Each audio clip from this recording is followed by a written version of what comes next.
Okay.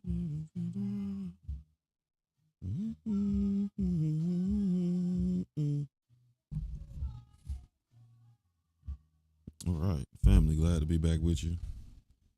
Hope you've had a fantastic week so far. Let me make sure, hold on, let me cut out my music. Yep, mic working, so we in business. All we gotta do is just make sure we not having drop frames and scenes, and I've been adjusting my settings like crazy lately. I don't use their app, and they really want you to use their app if you're gonna stream from a PC, which I understand, but lo siento, their app doesn't allow me to multi-stream. So we are continuing our reading of, what is it? Makes Me Wanna Holler. Let me make sure I got that set up. We are on our crown chakra tonight. Not crown, excuse me. We're on our, oh no, we might be on,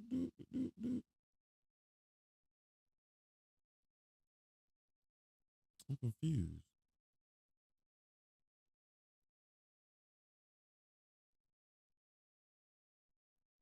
Yeah, we can throw it off. So I'm confused.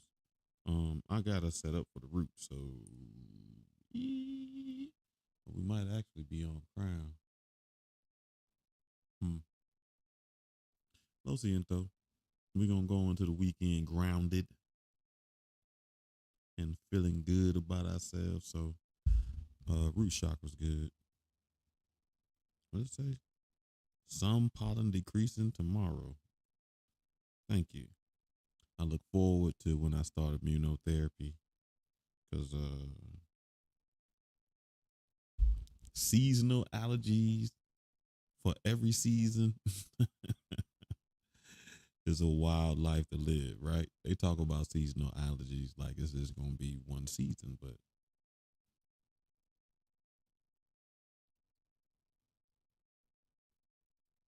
Oh man, we went back some pages.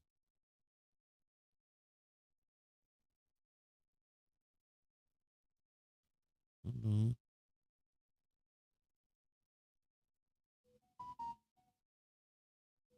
Okay. Definitely.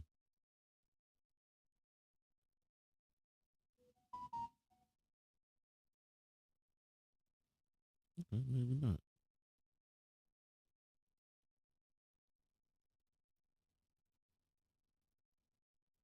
We read that. I remember that. Bit up that dude.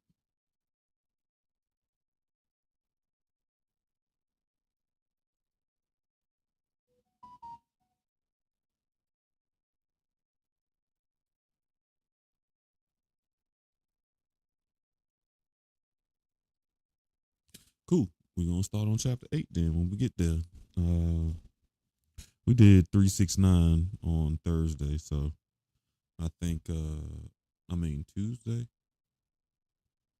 I wanna do some 369. So we're gonna do our breathing, our bowl, our visualization, and oh, I do want to share this with you. Last weekend. Yeah, last weekend I wound up going to I call them rock shows because they're really about rocks, but somebody said I don't need to keep calling it a rock show, but gym and mineral show. And most of the stuff was kind of crazy expensive, but this one dude had like a box of rocks. I'm holding this side up 'cause this is pretty much what it looked like. It's a box of rocks, and you pick your rock. Excuse me. He'd busted open, so I actually got a little clip of it on all my pages, so check them out. But when he busted it open, I wound up getting such a beautiful rock on the inside. I appreciate it. And for this, I don't know how much it weighed, but he charged me by weight. But for a rock this size, he only charged me $30. So $30 was good. And initially, I wasn't gonna spend anything.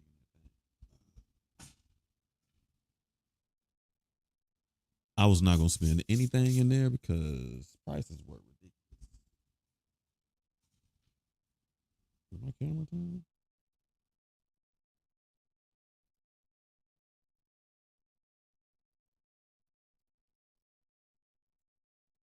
Okay, no, it did.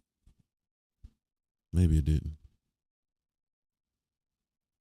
A little bit. Okay. Sorry, I thought my camera got out of focus. All right, so let's do this bowl. I'm a little disorganized today. Forgive me, family. I'm not lying. I'm ready for the weekend. I've been wanting to do some Reiki on somebody, and somebody actually called for me to do some Reiki on them. So I'm gonna do some work this weekend. I'm excited. Probably gonna. I need some. I need to do some plant daddy work too, because a couple of my plants are mad at me. They've been in the same soil about 6, 7 years. I'm sorry. Lord have mercy.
ahead.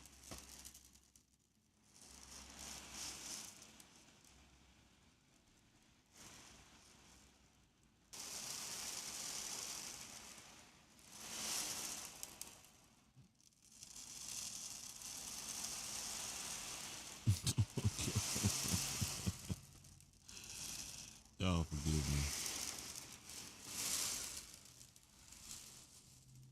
Last show we had an error, and my whole streaming thing shut down, and I had no idea because it looked like it was still going on one. Uh, Definitely new camera on the way. I've been changing my settings, doing a bunch because I'm trying to. Boom, boom, boom. Okay, so we're gonna do. I want to do 444, not 369. So that is no.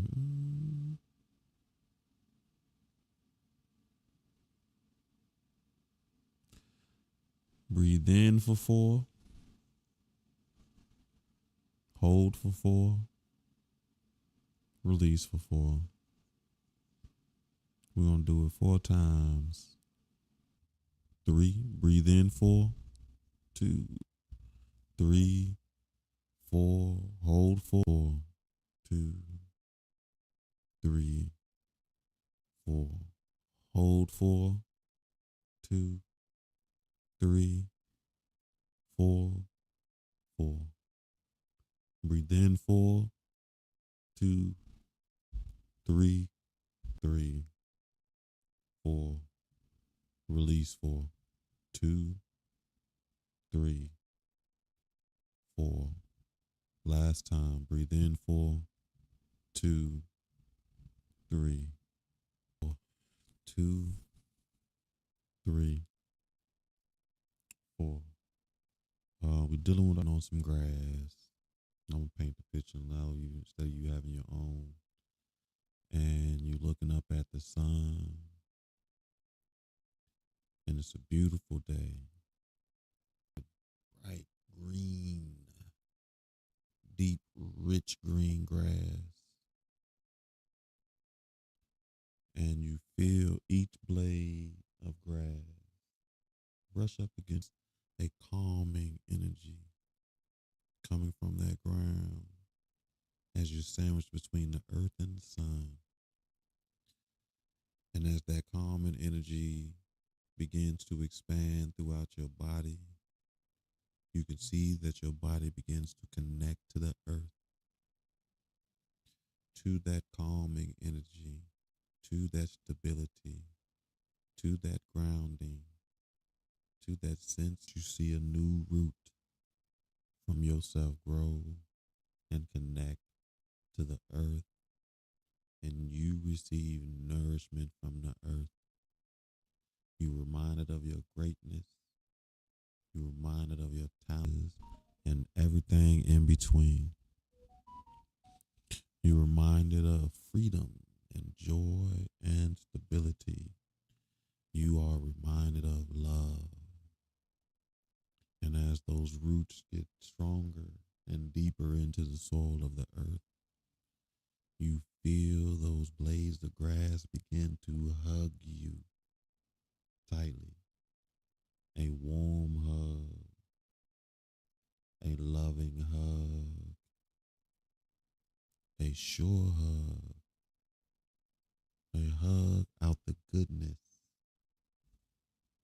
And as you enjoying this grounding energy, this calming spirit, this hug from the earth that you are receiving, I want you to repeat after me.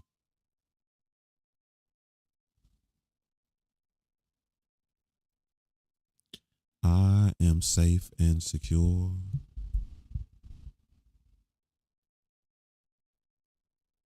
I am grounded and centered. I am self sufficient.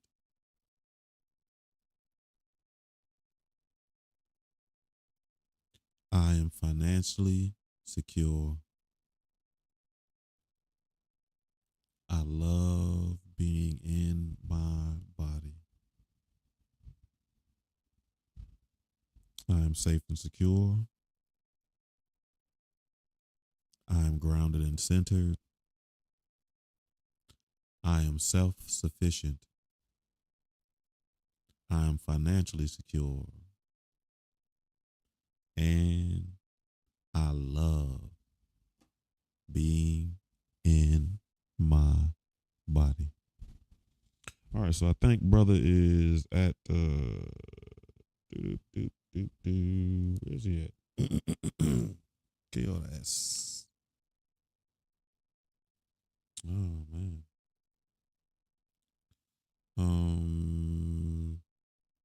But we know he's passed the new school. We know he had the what happened? Oh, they was talking about fighting after he got in a fight with his homeboy Greg, and they not for Greg. He was talking about as people ride by and how they challenged other people to the neighborhood and stuff like that. But we're on chapter 8. Excuse me. I witnessed the power of a gun close up one night when I saw Scoob shoot a guy. I was 15 and I had gone to a pool party at the Cavalier Manor Recreation Center and was standing around outside when a major fight broke out between Scoob's boys and a group of guys who didn't live in our neighborhood. The other guys broke out running, but Scoob and his boys caught up with one of them before he reached the bus stop at Greenwood Drive, about 100 yards away. I'd run along with the crowd to watch the rumble and was standing less than 10 feet away when they caught the dude. Scoob ran up to him, pointed the gun barrel at his stomach, and shot him point blank range. The guy slumped to the ground. As everybody scrambled to get away, I stood there a moment and stared at him lying motionless in the dirt. Then I took off running, along with everybody else. For much of the night, I lay awake in bed thinking about what I'd just seen and wondered if the guy would live or die. It bothered me that I left somebody like that who might be dying, but I wasn't about to snitch on Scoop or anybody else. The next day, when the fellas and I met on our corner, we talked admiringly about Scoob and how wild he was and how he would shoot anybody for looking at him the wrong way. We said over and over that N-word crazy. Scoob was eventually arrested and charged with the shooting.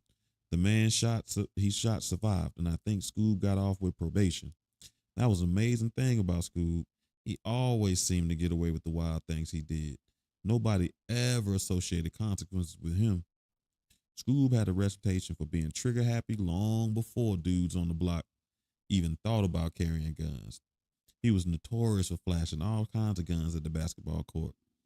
Whenever got into arguments on the court, guys began gathering their coats because they knew he was packing. The dispute often ended in him running to get the gun from his coat or storming off to his house a few blocks away and returning with one of his many pieces he owned. He returned cussing, foaming, He returned cussing, foam forming in the corners of his mouth, the veins in his neck bulging like they were about to snap, and that flaming red afro would look like it was on fire like the rest of him. He'd open fire, tat, tat, tat, tat, tat, sending everybody scattering. Guys would leap over that tall fence or dive to the ground when he started shooting. It was some sight to see one dude make hundreds of people scramble for cover in all directions. That was power. We were lounging around in a friend's living room one day when he stood up and announced, "I got something to show you." The friend, a guy named Bobby, was a goofy dude, more soft-edged than most of us. He wanted to hang with the fellas and me and was trying to impress us any way he could. He went into his parents' bedroom, returned gloating with his father's gun. "Check this out." He proudly passed the unloaded piece around the room for us to hold and examine. Awestruck, dudes caressed it, squeezed the trigger several times, and talked about its power. They even took turns stuffing the piece in their belts to see how easily it could be concealed. When it was my turn to hold it, I gently cradled it in the palm of my hand and turned it at various angles, carefully examining the features. I marveled at its size. I never held a gun that small before. Occasionally, when my parents were away, I toyed with my stepfather's 38 service revolver that he used on his job as security guard at the shipyard. He kept it in his dresser drawer when he was off duty, but it was bulky. Nothing like the pearl handled black chrome 22 Bobby showed me. A lightweight piece. It could fit snugly in your pants with barely a bulge. A dude could stick it in his pocket and walk along a crowded downtown street and no one would even suspect he was packing a piece. It was beautiful. I fantasized about owning it. I even inspected the cone-shaped bullets that came with it and considered that each one carried within its shell the power to take a human life. It was I felt that sense of power even more after I held tightly with two hands closely. I understood why school was hooked on guns.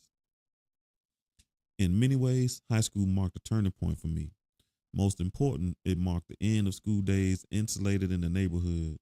When we started going to Woodrow Wilson High School across town, we got to a place where the tensions flowed many directions between blacks and whites, between Cavalier Manors guys and downtown boys who also went to school there, even between my gang and other young groups from different parts of Cavalier.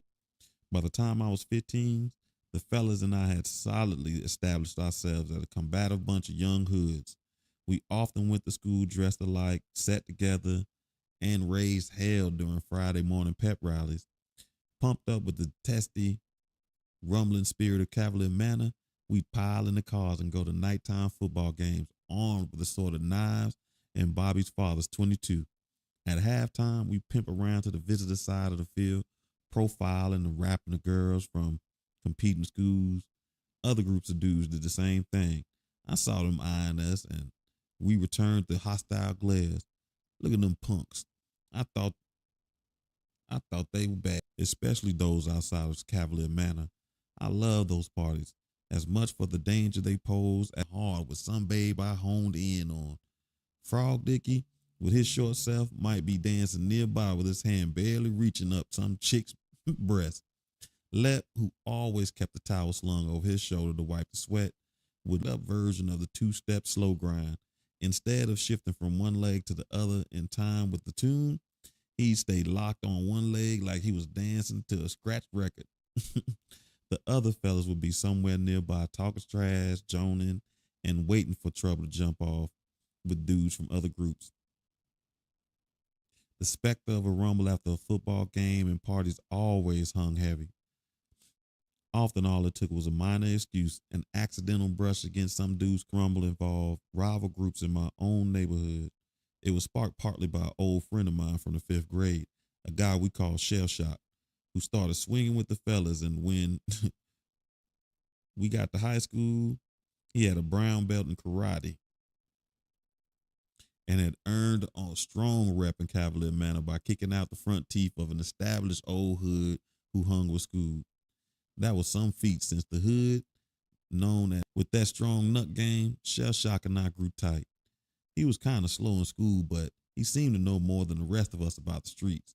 He showed me how to take a spent bullet shell and shape it to fit around my tooth so it looked like I had a shiny gold cap. One night, a bunch of us were standing on our corner drinking wine when Shell Shock said he had some beef with a group of dudes known as the Cherry Boys. We played football against them sometimes and ran into them at parties. The Cherry Boys began coming to our bus stop some mornings to rap the girls who lived around our way. Shell Shock said we should fuck them up, put a stop to that. It was a dumb excuse to fight, but we were so pumped up and anxious to fight somebody, anybody, that we went along. Bobby sneaked his old man gun out the house one morning, and we headed to the bus stop to put the Cherry Boys in check. I made sure I was the one carrying the piece. I tucked it into my belt and bopped in front of the crowd, feeling like I was the baddest N-word on the East Coast. We reached the bus stop and started throwing down. We had them outnumbered and clearly were beating them when I drew the piece. I shoved it in the temple of a guy named Jimmy and went on my Scooby D macho act. Make a move, motherfucker, and I'm gonna blow you away. I hadn't thought beforehand how far I had no intentions of killing anybody. But for a minute, I got so caught up in the excitement of the moment, I started to pull the trigger to blow the guy away. It was nothing personal, actually. He was a likable guy. But for the moment, in my head, I was Scooby D, a crazy N word. And my audience was 50 or so mesmerized school kids watching. As I stood there holding that pistol barrel flushed against the side of Jimmy's head, everybody grew silent. That was my moment. On some level, I felt pressured by the expectations I'd created to complete the scene and thrill the crowd. He's a crazy motherfucker. I don't know why I ain't shoot. It's like that Jimmy total surrendered, sobered me. He stood there, his eyes bulging, his body stark still, his hands raised skyward as far as they can go. Don't shoot, man, don't shoot. I calmed down, and put the gun away, satisfied that I publicly chumped him down. I can never forget that moment. Whenever I hear about shootings now, I try to imagine what happened in that fingertips. For someone who has felt powerless and ignored all of his life, that's one hell of an adrenaline rush. After the fellas and I were content that we'd whipped the Cherry Boys, we let them go. They limped away, battered and bruised, and we celebrated the triumph of our first real throwdown. Did you see that nigga's face when I hit him? I cold cocked his ass. Yeah, I saw him. Them boys ain't got no heart. But that wasn't the end of it. The Cherry Boys regrouped to retaliate. They found allies in some of the older hoods, many of whom didn't like shell shocking me. They questioned my loyalty to Cavalier Manor because I had pierced my ear and gotten a gold tooth, fashions that were popular among the downtown boys. They considered me the ringleader in the rumble and made it clear that I was on top of their hit list. When I saw the Cherry Boys again, I was alone and unarmed. They jumped me outside of a party on a Saturday night. They were closing in, rushing me from all sides when an older, well-respected hood stepped in and saved me. Because the odds were so uneven, I survived that lightweight crash with only a few scratches to my face. When I got home, I telephoned all the fellas to talk about getting some get back. I didn't hear the same cockiness in some of my guys' voices that had been there before. They didn't sound like they were into the rumble for the long haul. I sensed then that I was doomed. I called Bobby. I need the piece. We gonna rumble again tomorrow at the bus stop. He said, I can't get it, man. I think my old man's gonna be home. By then, I was desperate. You gotta get it. I gotta get some get back. He said, I'll see what I can do. I'll meet you out there tomorrow. The next morning, I woke up feeling nervous as hell. My intuition was on fire, telling me that only a faithful few of the fellas would show. Before walking out the door, I hesitated near the kitchen where my mother was cooking. I considered telling her I expected big trouble at the bus stop. I thought about asking her to drive me to school, but I couldn't bring myself to do it. How could I turn punk after having been so bad before? How could I face all the people I tried to impress at the bus stop the previous week? I had to go. I went out into our backyard and broke a broom handle against the side of the porch. Then I left with my makeshift club and went down the block to meet the fellas. When I got there, nobody had shown up but Shane and Shell Shock. Bobby was nowhere in sight. We waited a while, then gave up. I said, come on, man, let's go out there. Them motherfuckers ain't running me off my block. We walked slowly towards the bus stop. I could see off in the distance that there was a larger than usual gathering at the corner of Roosevelt and Cavalier Boulevards. Word had spread that there was going to be another rumble, and people had come from everywhere to watch the Cherry Boys, as well as some older hoods who were there in full force waiting to do battle. I don't know how Shane and Shell Shock felt. We walked in the silence, but I was scared to death. All of a sudden, I didn't want to be rock hard anymore. I would have given anything to be a regular schoolboy, a no-name lame with no rep to defend, to go to school and do my classwork, to have the freedom to be scared, unbound by false bravado. But I'd crossed the line and I was compelled by teenage illogic to go all the way. So I walked towards my crucifixion. As we approached the corner, about 30 guys led by Cherry Boys met us in the middle of the street. Some had lead pipes, others carried clubs. I suspected there was a concealed gun or two in the crowd. Most of them were wearing heavy brogans. In those days, one of the fashions for serious thumpers was baggy khakis and spit shine steel toed brogans. The bros, as we called them, were good fighting shoes used for landing a hard kick to the nuts while delivering a severe stomping to a fallen foe. When we met in the street, I held my hand up to call the truth. Before I could speak, somebody snuck a punch in the face. I swung back and kept swinging until there were so many of them swarming around me throwing punches that I couldn't move my arms. I felt myself being knocked off balance. I tried desperately to stay on my feet, fearing what would happen if I hit that ground. And it did happen. I fell and felt the force of a number of blows multiply as they kicked me with their bros and beat me with pikes and clubs. The pain ricocheted like a pinball from my head to my toes and back again. I curled up in the fetal position and tried to cover my head to cushion the blows. I felt myself fading and remembered thinking that I had to hold on, that eventually they would have to stop. But it seemed an eternity passed and the beating went on. Then my fear turned into horror. The horror that comes the instant that you realize you have no way knowing when they've gone too far. They don't know how many blows to the head will bring permanent brain damage or death. I wanted to scream as much in fear as in pain, but I held back. Only punks cry out. Men take their lumps. Eventually, though, an involuntary wail worked its way up from the pit of my throbbing gut to my aching throat and shoved its way through my bleeding mouth. It wasn't a manly sound. It was more like a pleading cry. I never heard that sound come from me before. It competed against the ring of a pipe against my body and the thud of bros against my head. I kept thinking, they gotta stop. They gonna kill me. They gonna kill me. Then almost as suddenly as it started, it ended. There was silence. I was so fucked up I felt high, paralyzed, like all the time was suspended, and as I lay there in the street, writhing in pain. Somebody I don't know to this day who it was lifted me off the ground. There was one person on each side of me.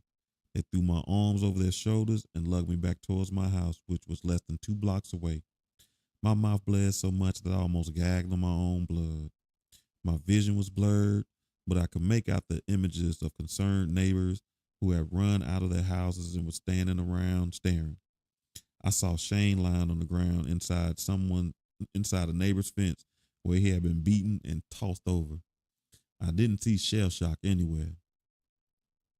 As I was being carried towards my house, a group of little kids approached. They were leaving the cul-de-sac heading for school. My 7-year-old brother Brian was among them.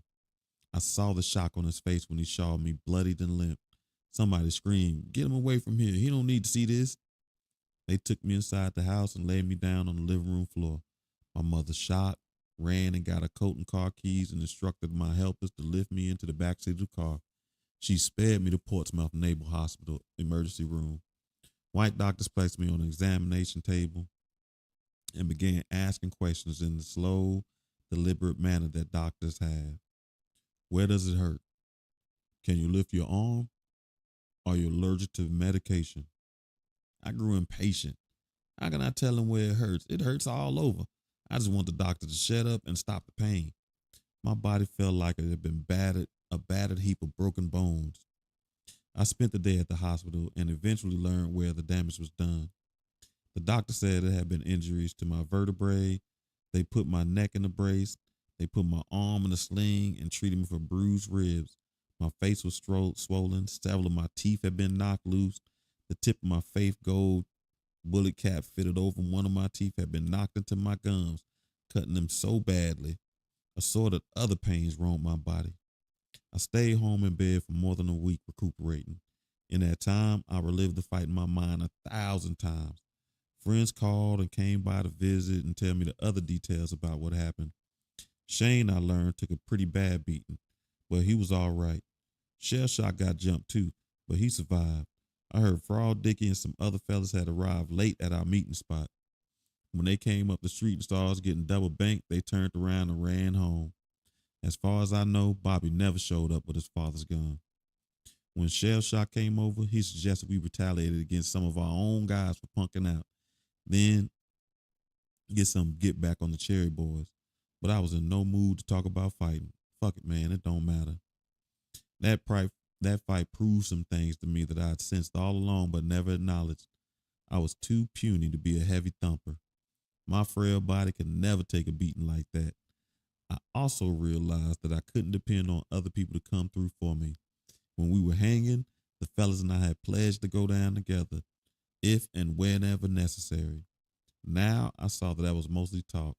If I was going to hang, I needed somebody or something I could depend on. I needed a piece.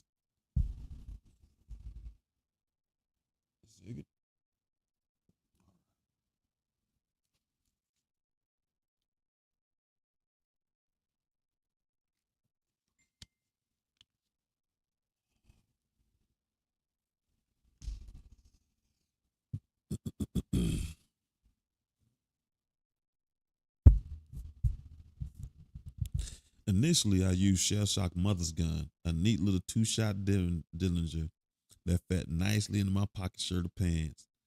A widowed hospital clerk who worked nights, Shell Shock Mother's carried it in her purse. He started borrowing the Derringer. Around the same time, he began stealing her car keys to take joy rides and chase girls.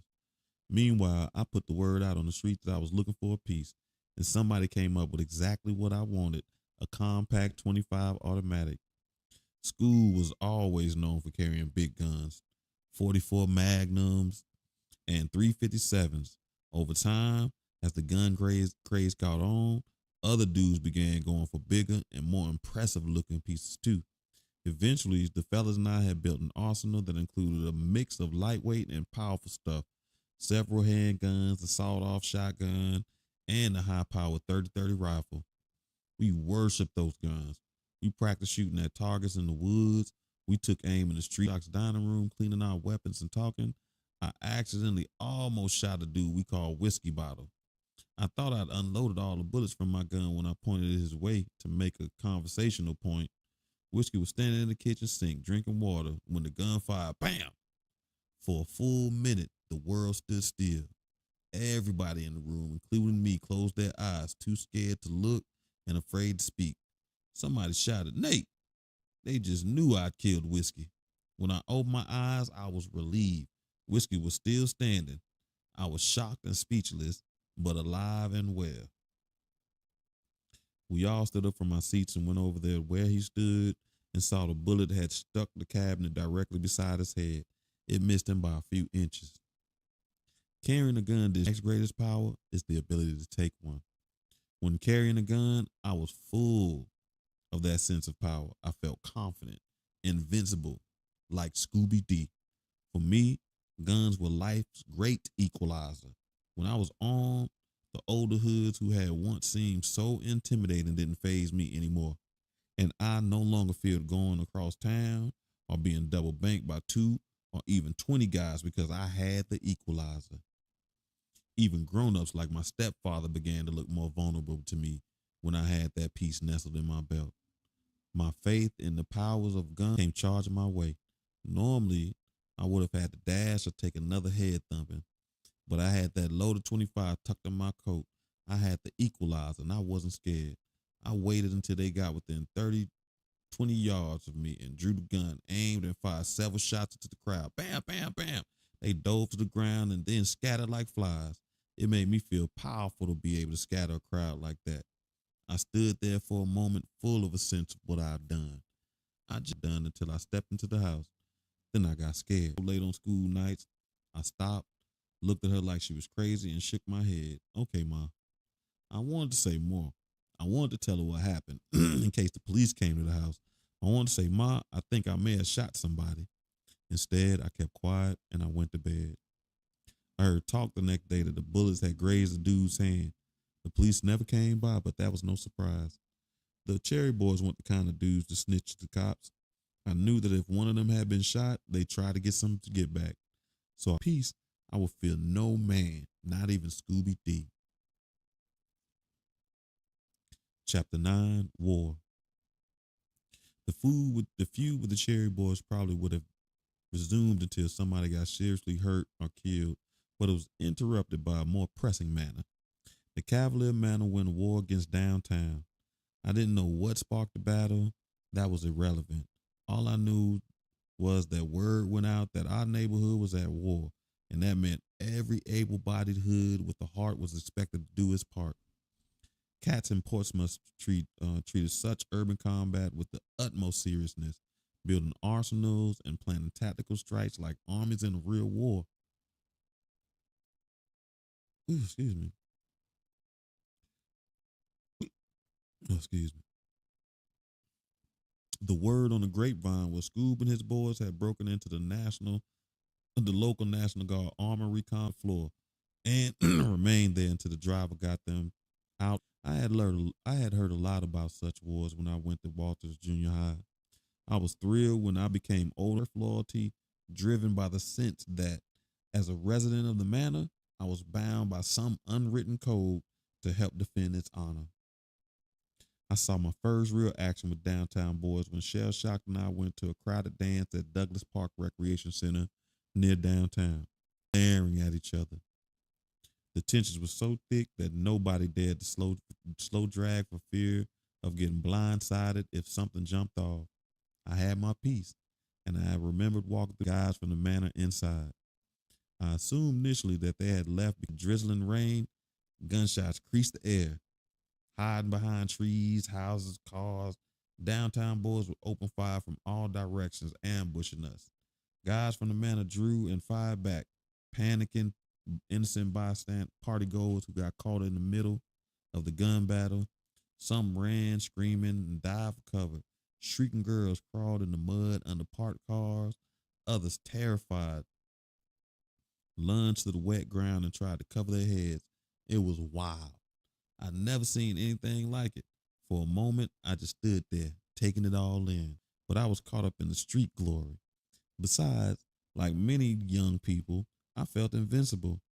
As far as I was concerned, none of those bullets bore my name. Tragedies happened only to the other guys. Gripping my piece, I looked at my stick man Shell Shock. I spotted him bopping through the crowd like he thought he was God. When we connected, we chilled along the edge of the recreation center wall and watched the shootout in amazement. It looked like TV footage of Vietnam. I could see sparks spitting from. About 15 minutes after the shooting started, the downtown boys started pulling back. A lone guy from downtown, a short, stock, cocky dude, apparently trying to earn a rep, defiantly strolled up the sidewalk toward our group of us who were milling about. Waving a sawed-off shotgun, he shouted, "Like punks from the Cavalier Manor." As he cursed, he lifted the gun barrel and pointed it toward a guy standing about 5 feet from me. Another dude from the manor crept up behind him, broke a wine bottle over his head, and slung him to the ground. The shotgun went off in the air. Boom! It was gun to get off another blast, but Shell Shock, who had run track one season, caught him, tackled him, and wrestled the shotgun from his hands. When the others and I caught up, we pounced on that dude and stomped him into the ground. Shell Shock probably saved somebody's life that night. I'm sure several of us would have been struck by the scatter shot if that crazy dude had gotten a chance to reload and fire another blast. Eventually, the war between downtown and Cavalier Manor expanded into a three-way battle. After several shootouts between initial two factions threatened public safety, cops jumped into the mix. It seemed the rollers in Portsmouth knew as much about what was going on in the streets as the guys hanging out. They knew there was a war raging and that it involved lots of guns. They were determined to break it up. Several times a week, they pulled up to our corner in unmarked cars, screeched to a halt, and jumped out and shook us down. "All right, everybody up against the wall. Spread eagle. Nobody move." They took a knife off me once, but let me go. Unless they found guns, they simply ordered us off the block. Riding four deep to a car, they returned a few days later and assaulted our block again. I grew accustomed to being confronted by lawmen whenever I went. It fed my already deep hatred for them. All but a few of the force then were white. Their skin color and arrogance with blacks boiled my blood. They acted like their job was to protect white people and control blacks. I couldn't stand their bossy tone when they talked to us, and hated the way they got us right up in our face with their white noses almost touching mine. Ooh, man. Sometimes when they ordered you to move on, they'd reach out and shove you, even while you were trying to do what they said.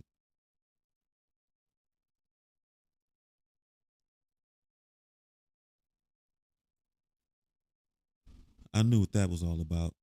There's a forbidden zone that exists among man. If a man invades that zone, if he gets too close to another man's face, it's considered a challenge to his manliness and an invitation to tangle. I suspect that those cops got in my face like that to provoke me to attack so they could blow me away. I hated cops so much I fantasized sometimes about ambushing one, but I wouldn't dare try because I feared them too. Those cops were trained to kill, and I could tell sometimes by the look in their eyes they wanted badly to use that training, especially on blacks. For me, then, the choice was clear: shoot at downtown boys and avoid the cops. Of course, there were some cats who were so bodacious that they even took on the cops, like the dude who beat a cop to the ground and took his gun.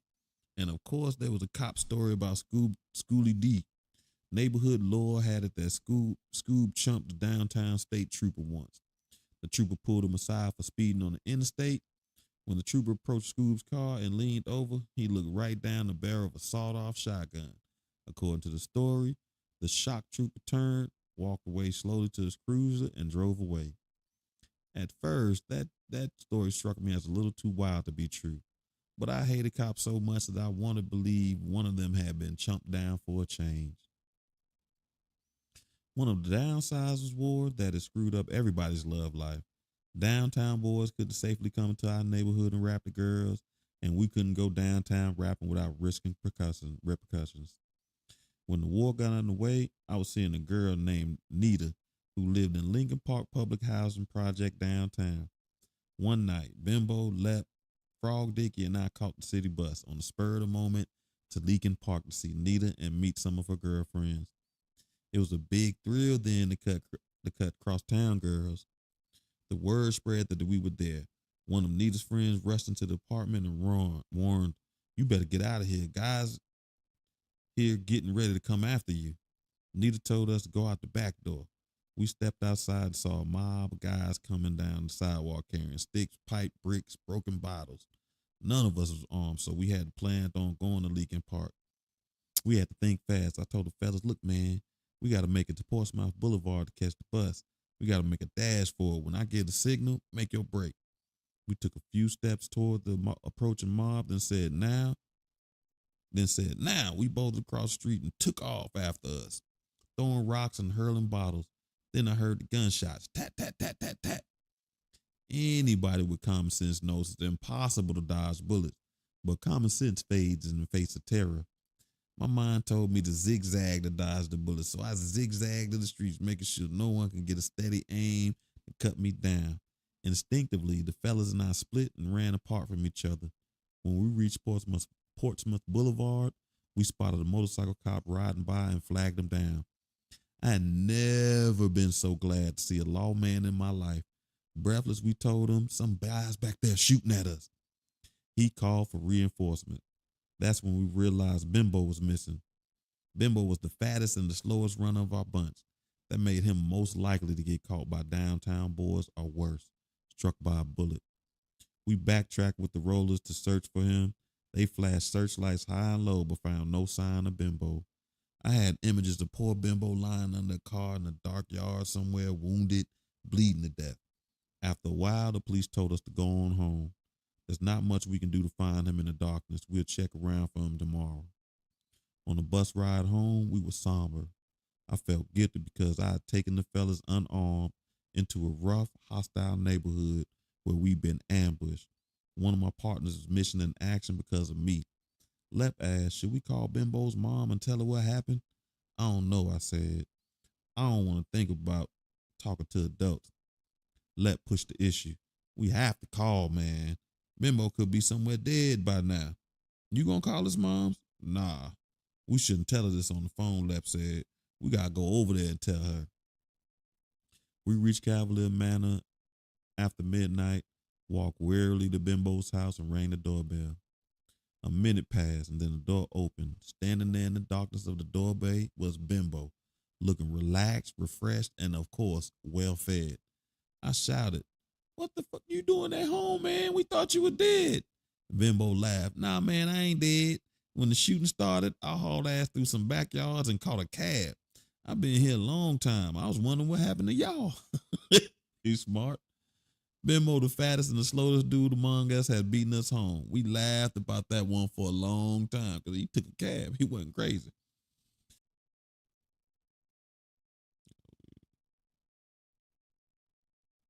The war between the downtown and Cavalier Manor went on for a while, with each side winning battles here and there. The fellas and I got our chance to strike back for being chased from Lincoln Park. A group of us was hanging out at the bus stop one night when two guys hurried past us down Cavalier Boulevard. Lep recognized one of them. "Hey, man, them from downtown." The guys, one of whom dated a girl in our neighborhood, apparently were trying to catch the late bus leaving Cavalier Manor. They never made it. We caught them several blocks down the street and beat them like they stole something and threw them battered and bleeding into a muddy ditch on Cavalier Boulevard.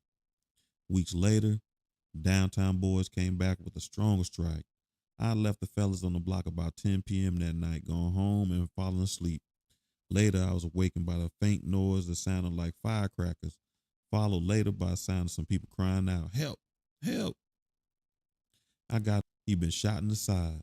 Another guy, Tony, who had been shot, was lying about 30 feet away. The downtown boys had struck, and the fellas had seen them pull up and start shooting. We telephoned my buddy's parents, who came to help us load them into separate cars. We sped toward the hospital. Bimbo was placed in the backseat of my father's car. He lay stretched out, moaning and groaning, and I was so overcome with emotion that tears welled up in my eyes. It was the first time that I realized I love my swinging partners. Sometimes when we were hanging on the corner, joning and drinking wine and harmonizing songs, I felt warmed by the camaraderie we shared. That was what I might be feeling. I caught myself. I was so uncomfortable with the emotion that I quickly wiped my face and pushed the feeling to the side.